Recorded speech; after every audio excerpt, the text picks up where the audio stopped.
Ombudsman dorong semua penyelenggara pelayanan publik harus punya divisi pengaduannya untuk menampung keluhan-keluhan masyarakat. Yang dalam kajian ini, di kajian satu dokumen tata ruang. Yeah. Nah, ternyata dalam dokumen tata ruang, wilayah itu bukan wilayah tambang. Wilayah itu bukan wilayah tambang. Maka Ombudsman menyarankan jangan dilakukan penambangan. Yeah. Nah, mari membiasakan yang benar, Yeah. dan jangan membenarkan yang biasa.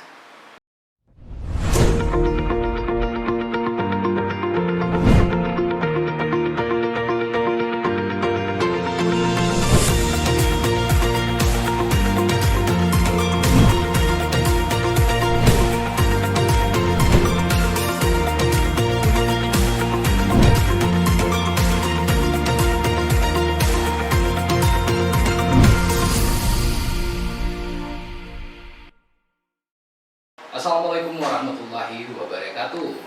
Salam lestari, salam lingkungan. Kembali bersama Jurnal Podcast di edisi 2022. Bersama saya Rudy Rustam untuk host pada kesempatan kali hari ini.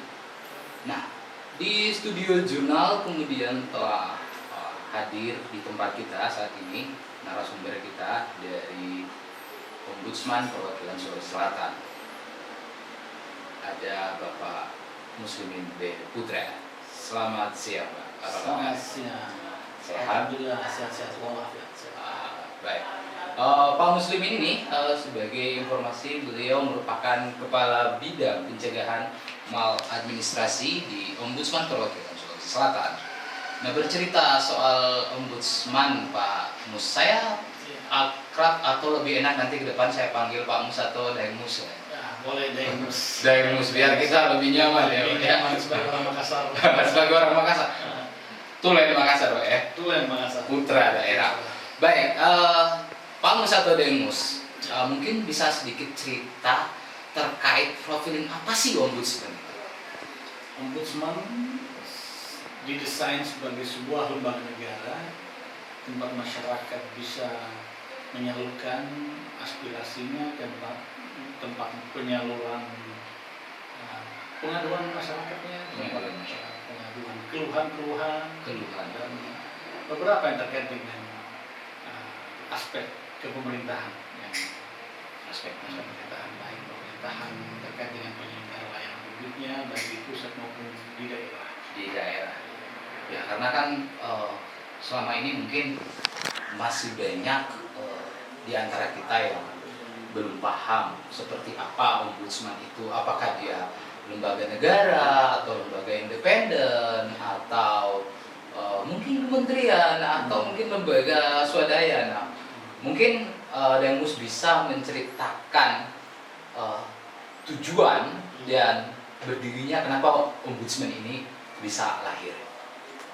Tujuan awal dibentuknya Ombudsman pada masa kepemimpinan Presiden Abdurrahman Wahid tahun 2000 itu dibentuk semacam keputusan presiden untuk mendekatkan masyarakat dalam menyalurkan aspirasi pengaduan kepada pemerintah terkait dengan fungsi-fungsi pelayanan publik yang dijalankan oleh pemerintah. Terkait fungsi-fungsi. Karena kita tahu pemerintah kan punya secara teoritis punya tiga fungsi. Fungsi pertama fungsi melindungi, fungsi memberi pelayanan, dan fungsi yang terkait dengan keamanan. Baik. Dan salah satu fungsi ini yang fungsi pelayanan publiknya ini yang kita diserahi diberikan kewenangan kepada Ombudsman. Baik. Amos sebagai lembaga negara tentu punya visi misi. Mungkin bisa dijelaskan visi misi. Secara tertulis dicantumkan dalam Undang-Undang 37 2008. Undang-Undang 37 tahun 2008. Visi misi Ombudsman. Salah satu yang saya ingat kan terlalu banyak ya. Iya, benar sekali. Dan satu aja. Salah satunya adalah terciptanya masyarakat yang tertib hukum. Ya, kalau terjemahkan sehari-hari adalah adanya upaya perlindungan hak masyarakat. Upaya perlindungan hak masyarakat. Dan pemerintah punya kewajiban Pemerintah punya kewajiban. Pemerintah punya kewajiban untuk pemenuhan hak masyarakat semua. Nah, ketika itulah kita berharap masyarakat ini merasa dia adalah sebagai pemegang kedaulatan di negaranya sendiri. Makanya itu hak masyarakat ini penting untuk menjadi salah satu aspek bagi pemerintah. Yeah.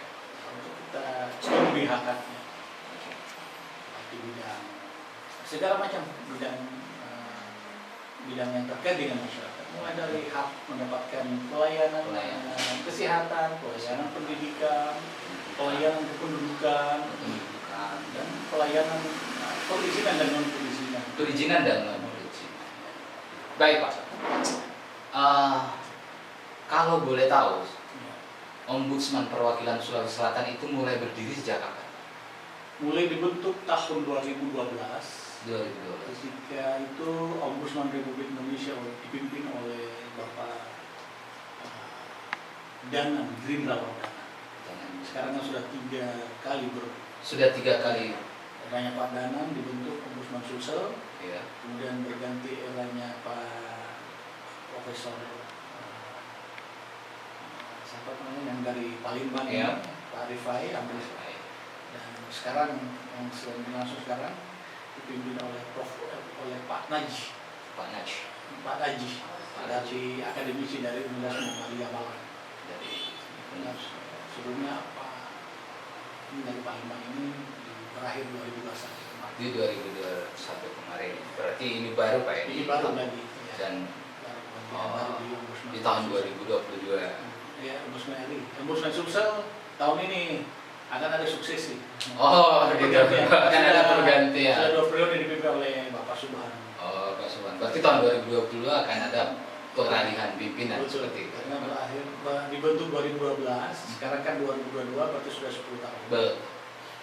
Nah, Pak Mus, kalau boleh tahu, ini mau ngulik-ngulik sedikit terkait kinerja Ombudsman Sulsel nih. Kalau Indonesia kan ada, nah kan kita ngobrolnya di Sulsel, Sulawesi Selatan. Nah, seberapa banyak atau adakah laporan masyarakat yang selama ini sudah masuk ke Ombudsman, dan itu kebanyakan di sektor apa saja? Kalau statistik dari tahun ke tahun ada 3 substansi yang banyak dikeluhkan oleh masyarakat. Pertama, substansi tentang pertanahan, kepolisian, fungsi-fungsi yang dilakukan oleh pemerintah daerah. Pertanahan, substansi pertanahan itu yang paling banyak. Karena biasanya isu pertanahan yang dikeluhkan di kepolisian juga terkait misalnya isu tentang macam-macam isu. Banyak isu lintas departemen atau lintas penyelenggara pelayanan publik yang dilaporkan, ternyata banyak yang substansinya pertanahan. Substansinya walaupun lintas ya. Misalnya yang dilaporkan di kelurahan ya, tentang tanah juga, dilaporkan ke kepolisian juga ternyata tanah juga, ke Ombudsman tanah juga. Iya. Ternyata memang berarti pertimbangan memang terkait dengan konflik agraria. Oh iya. Oke. Lebih baik Pak. Selama COVID 2 tahun ini kita pada masa pandemi COVID-19, seperti apa dan proses laporan-laporan pelayanan publik yang masuk ke Ombudsman? Selama pandemi ini sejak 2020, banyakkan kita melayani melalui online. Menghindari ada surat edaran pimpinan, agar pelayanan diutamakan melalui online atau melalui sarana yang tidak kita berhubungan tatap muka.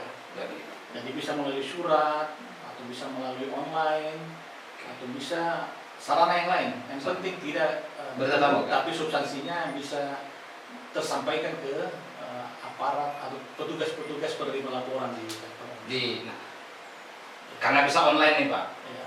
Berarti ada caranya dong. Bagaimana caranya ketika warga negara atau warga Sulawesi Selatan ingin membuat laporan ke Ombudsman? Seperti apa caranya Iya. misalnya? Pada Mungkin ada dasarnya- nomor yang dihubungi atau apa? Pada dasarnya ada dua syarat yang harus dipenuhi oleh masyarakat Ya. jika akan melakukan pengaduan atau pelaporan ke ombudsman. Ada syarat formil dan ada syarat material. Formil dan material. Formil itu artinya dia warga negara Indonesia, bisa dibuktikan dengan KTP, KTP, bisa dibuktikan dengan lain SIM misalnya, atau SIM, paspor dan paspor. sebagainya. Nah, itu syarat formil. salah satu. Syarat materialnya itu misalnya apakah pengaduan tersebut sudah pernah dilakukan komplain internal Iya. dan sebelum masuk di ombudsman. Jadi Komplain internal komplain seperti apa? internal itu seperti kalau dia keluhkan tentang dinas tertentu, Iya. dia harus sampaikan ke dinas tersebut dulu Oh. sebelum melakukan pengaduan ke ombudsman. Berarti warga tidak boleh langsung mengadu ke ombudsman, Pak. Iya. Jadi kalau misalnya dia mengadukan ke dinas ya berarti harus ke Iya. dinas dulu atau Ke dinas dulu dan kita telusuri apa respon dinas tersebut. Dan respon inilah yang dijadikan ombudsman menjadi awal pemeriksaan. Makanya syarat material itu kita selalu menanyakan apa upaya terakhir yang telah pernah dilakukan. Ya. Kalau misalnya belum, Kalau maka belum, tidak diproses. maka dianjurkan untuk melakukan komplain internal dulu, internal handling komplain. Bisa melalui surat, Bisa melalui surat. Iya. Jadi pembuktiannya buktinya bisa melalui surat atau melalui telepon atau WA. Misalnya sudah pernah melakukan upaya ke dinas terkait, tapi sampai sejauh ini tidak ada respon, nah maka itu sudah memenuhi syarat ranah material itu. ke ombudsman. Berarti dinas semua lembaga publik ya? Iya, makanya ombudsman dorong semua penyelenggara pelayanan publik harus punya divisi pengaduannya untuk menampung keluhan-keluhan masyarakat itu. Karena dari semua penyelenggara layanan inilah yang menjadi dasar bagi ombudsman untuk memeriksa. Karena undang-undang mempersyaratkan seperti itu harus memenuhi syarat material. Syarat material berikutnya adalah objek yang dilaporkan itu tidak atau belum dilaporkan ke pengadilan. Oh, belum pernah Iya. masuk ke pengadilan. Belum menjadi objek pemeriksaan di pengadilan. Karena jangan sampai terjadi dualisme pemeriksaan laporan. Pemeriksaan laporan. Di pengadilan juga diperiksa, di ombudsman juga diperiksa.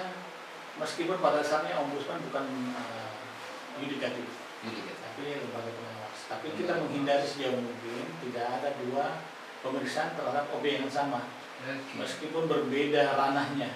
Baik. Jadi syarat material berikutnya itu tidak menjadi pemeriksaan ombudsman. Syarat material berikutnya adalah laporan itu tidak lebih dari 2 tahun. Laporan tidak lebih dari 2 tahun. Ya, jadi kalau misalnya 2022 sekarang, maksimal laporan masyarakat itu terjadi di 2020. 2020. Kalau 90-an sudah tidak boleh. 2019 itu tidak mensyarat. Tidak memenuhi. Nah, kecuali kalau ada upaya yang telah dilakukan di 2020 maksudnya minimal. Oke. Jadi kalau misalnya terjadinya 2019 ke bawah, maka berupayalah untuk menghubungi kembali dinas-dinas yang pernah dijadikan Yang terkait, terakhir lembaga. baru memenuhi syarat supaya memenuhi syarat. Oke. Kita Berarti selalu bilang, intinya di situ ya, Pak. Berarti yang diadukan, objek yang diadukan itu tidak lebih dari 2 tahun. iya. Oke. Nah, tadi kan dikatakan bisa online nih, Pak, atau bersurat dan lain segala macam. Nah, kalau online ada tidak nomor kontak yang bisa dihubungi ataupun email atau website yang biasanya ketika warga ingin melakukan laporan ke ombudsman? Pada Kemana dasarnya biasanya? ombudsman melalui online secara gampang sekali ada melalui online, ada melalui email, maksudnya email pengaduan @sulsel.go.id, ombudsman Sosial. .go.id. Nomor WhatsApp-nya juga ada. Baik, Pak. Kamus tentu 10 tahun berjalannya Ombudsman Perwakilan Sulawesi Selatan tentu menghadapi berbagai macam dinamika. Betul. Ada suka, ada duka, terus yang paling utama tentu ada tantangan. Nah, secara pribadi maupun profesional, tantangan apa yang dihadapi selama di Ombudsman? Secara kelembagaan dulu, Pak. Secara kelembagaan tantangannya adalah masih banyak yang belum mengerti tentang ombudsman. Padahal kita selalu melakukan sosialisasi di awal-awal di awal-awal terbentuknya ombudsman di Sulsel. Yang pertama dilakukan itu sosialisasi ke tingkat penyelenggara, sosialisasi ke masyarakat. Dan kalau ke masyarakat memang kita kebanyakan lewat media. Lewat media. Ini juga adalah media sosialisasi, saya kira. Ya, semoga ini bisa menjadi media sosialisasi bagi ombudsman ke masyarakat. Nah, kalau penyelenggara, tingkat penyelenggara, kita selalu melakukan sosialisasi kunjungan ke pemerintah untuk menjelaskan tentang ombudsman, apa saja tugas-tugas, apa saja misi profetiknya ombudsman, dan bagaimana agar ombudsman ini bisa menjadi partner bagi pemerintah untuk meningkatkan layanan masyarakat. Untuk meningkatkan layanan masyarakat, layanan masyarakat dan segala. Dan tidak menjadikan sebagai ombudsman sebagai lawan, tapi kita meningkat sebagai mitra untuk meningkatkan layanan masyarakat. Kata kunci, bukan sebagai lawan tetapi mitra dalam peningkatan kualitas layanan masyarakat. Baik, posisi ombudsman dalam hal ini terkait tata kelola sumber daya alam. Nah, ada beberapa kasus di Sulawesi Selatan terkait kerusakan lingkungan. Nah, apakah kasus-kasus pengerusakan lingkungan itu sudah pernah masuk selama 10 tahun terakhir pengaduannya di Ombudsman Perwakilan Sulsel? Pernah ada atau memang belum sama sekali? Terkait substansi tentang terkait dengan lingkungan, ada beberapa laporan masyarakat yang terkait dengan lingkungan ini. Cuma tidak semuanya murni terkait dengan lingkungan. Bisa saja terjadi konflik interest di situ. Misalnya seorang anggota DPRD melaporkan karena melaporkan lingkungan, karena ada ternyata misi di situ untuk menguasai lahan itu. Misalnya seperti itu. Ya, gitu. Jadi tidak murni ya. Tidak murni. Nah, contoh misalnya ini Pak, ada beberapa misalnya terjadi illegal logging, terjadi pengrusakan hutan, atau mungkin beberapa kasus seperti di Sopeng, ya itu kasus kriminalisasi petani. Apakah laporan-laporan yang demikian itu sudah pernah masuk di Ombudsman atau belum? Ya, terkait dengan di Sopeng itu memang pernah masuk, tapi masuknya di Ombudsman pusat. Ombudsman pusat. Ya, Ombudsman Sulsel mendampingi investigator dari Ombudsman pusat. Hasil akhirnya saya belum mengetahui sejauh mana hasil akhir investigasi tersebut, hasil tindak lanjut dari Ombudsman. Itu berlangsung sekitar 3 tahun yang lalu Pak. 3 tahun. Iya, kebetulan saya mendampingi tim investigator pusat itu mengunjungi lokasi yang berada di Sopeng dan mengunjungi beberapa kantor terkait dengan pengaduan masyarakat dan juga berkunjung ke lokasi yang menjadi keluhan masyarakat itu. Nah, terkait hal ini Pak, seperti apa peran Ombudsman ketika misalnya ke depan atau mungkin ada satu kejadian sehingga terjadi konflik-konflik sumber daya alam di Sulawesi Selatan. Seperti apa peran Ombudsman dalam tata kelola sumber daya ini? Peran kita sebenarnya bagaimana agar bumi kita lestari dan masyarakat juga mendapatkan hak-haknya. Misalnya kasus di Sopeng. Saat itu kalau tidak salah ada peraturan atau kebijakan Kementerian Lingkungan Hidup yang menjadi faktor yang membuat masyarakat tersingkirkan. Tersingkirkan dalam hal ini patok batas itu yang semula sudah didiami oleh masyarakat setempat, sudah ada kuburannya di dalam. Jadi advokasinya Ombudsman adalah bagaimana agar terjadi perubahan patok tersebut dan masyarakat kembali mendapatkan hak. Jadi ada upaya advokasi kebijakan Kementerian Lingkungan Hidup di Kementerian Lingkungan Hidup. Dan terjadi remedial Pak? Saya belum tahu sampai sejauh mana. Yang jelas ada upaya dari teman-teman. Berarti Ombudsman melakukan upaya perubahan status itu. Upaya status itu agar hak-hak masyarakat yang sudah ada di situ sudah ada fasilitas sosial malah, tapi tetap menjadi area perhutanan. Nah itu yang kita upayakan agar hak masyarakat ini bisa dilindungi. Tentu dalam berjalan 10 tahun ada banyak laporan, ada banyak keluhan yang masuk. Yang paling sukses menurut dan Mus nih, selama di Ombudsman yang berhasil atau yang bisa menjadi success story Ombudsman perwakilan Sulawesi Selatan. Success story bukan juga bisa disebutkan seperti itu, tapi ada satu pengaduan yang kita lakukan tindak lanjut di sebuah wilayah di Indreka. Ada rencana penambangan marmer di seluruh lokasi yang menjadi bagi masyarakat itu. Ada cagar budaya di dalam situ. Masyarakat merasa ini kalau ada pertambangan di wilayah ini, cagar budaya ini bisa menjadi bisa rusak.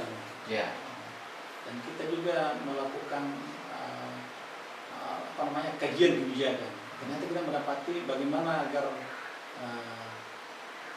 masyarakat ini bisa mendapatkan haknya, dan kita carikan celah dengan kajian itu. Ternyata dalam kajian ini, di kajian satu dokumen tata ruang. Nah, ternyata dalam dokumen tata ruang, wilayah itu bukan wilayah tambang.